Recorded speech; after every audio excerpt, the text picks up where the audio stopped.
তো বন্ধুরা, আপনারা নিশ্চয়ই জানেন নবম শ্রেণী অনলাইনে রেজিস্ট্রেশনের হার কি জমা দেওয়ার নির্দিষ্ট ডেট দুটি ঘোষণা করেছে, অর্থাৎ আজ এবং কাল 11 তারিখ ও 12 তারিখ।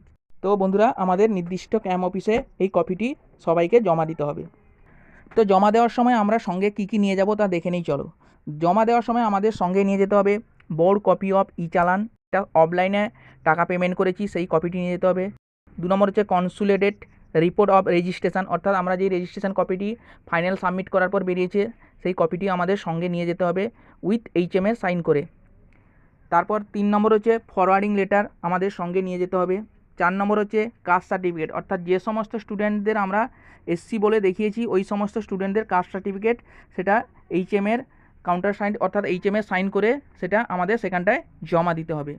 এছাড়া আপনারা যদি কাউকে ফিজিক্যাল হ্যান্ডিক্যাপ দেখিয়ে থাকেন ওই সার্টিফিকেটটিও সঙ্গে নিয়ে যাবেন। তো বন্ধুরা, এই ছিল আজকের একটি ছোট্ট ভিডিও।